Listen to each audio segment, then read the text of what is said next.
Hello दोस्तों, SJ कहानी सागर में आपका स्वागत है। आज की हमारी कहानी है एहसास बराबरी का।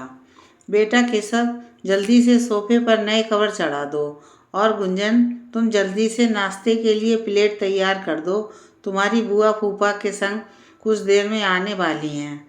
मोहिनी ने अपने बेटा बेटी से कहा तो उसके पति माधव उससे बोले, बच्चों से काम क्यों करा रही हो? आज रविवार है, कम से कम छुट्टी के दिन तो बच्चों को आराम से खेलने दो। तुम खुद घर के काम नहीं कर सकती क्या?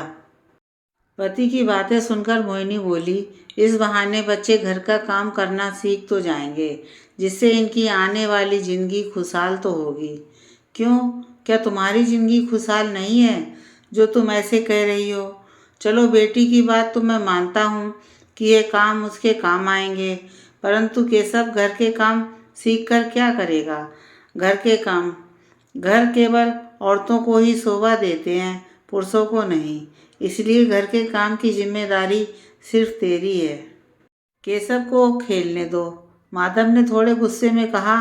तो मोहिनी भी गुस्से में बोली, घर में क्या सिर्फ औरतें रहती हैं, पुरुष नहीं? जो जिम्मेदारी घर की औरतें ही निभाएं। आजकल के पतियों को पत्नी नौकरी वाली भी चाहिए और घर में काम करने वाली भी चाहिए। पति ये कभी नहीं सोचते कि पत्नी भी इंसान है, वह भी दोनों जगह की जिम्मेदारी निभाते हुए थक जाती है। पुरुष कोई भगवान नहीं जो घर का काम नहीं कर सकते। जब सब लोग घर में रहते हैं तो जिम्मेदारी भी तो सबको बराबर मिलकर उठानी चाहिए। यदि घर के काम की जिम्मेदारी सिर्फ मेरी है तो घर भी मेरे नाम कर दो।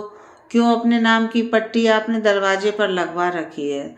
मोहिनी की बातें सुनकर माधव की सिट्टी पिट्टी गुम हो गई थी। वह धीमे स्वर में बोला, यह घर मैं तुम्हारे नाम कैसे कर सकता हूँ? यह घर तो सबका है।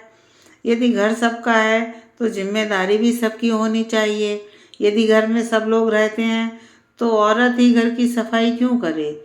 जब औरत नौकरी करके घर का खर्चा चलाने में पति की मदद कर सकती है तो पति का भी फर्ज पड़ता है कि वह भी घर के काम में पत्नी का सहयोग करे।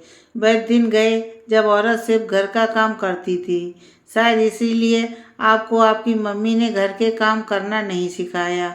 अब पत्नी पति के कंधे से कंधा मिलाकर उसके बराबर कमाई करती है, तब घर का काम सिर्फ औरत ही क्यों करे? मैं नहीं चाहती कि कल को केशव की बहू ऑफिस और घर के काम से परेशान होकर मुझे ताना दे कि इसकी माँ ने तो इसे घर का कोई काम ही नहीं सिखाया। इसलिए मैं अभी से केशव को घर के सभी काम सिखा रही हूँ, मोहिनी ने गुस्से में कहा। तो उसकी बातें सुनकर माधव शर्मिंदा हो गया था। वह मोहिनी से बोला, तुम ठीक कह रही हो। काश मैं तुम्हारी परेशानी समझ पाता कि तुम भी दो दो जगह काम करके परेशान हो जाती होगी। अच्छा, अब शांत हो जाओ। अब घर का काम हम सब मिलकर करेंगे। जब घर हम सबका है तो जिम्मेदारी भी हम सबकी है, घर का काम करने की। पति की बात सुनकर मोहिनी के चेहरे पर मुस्कान आ गई थी। देर से ही सही, उसके पति को उसकी बराबरी का एहसास हो ही गया था।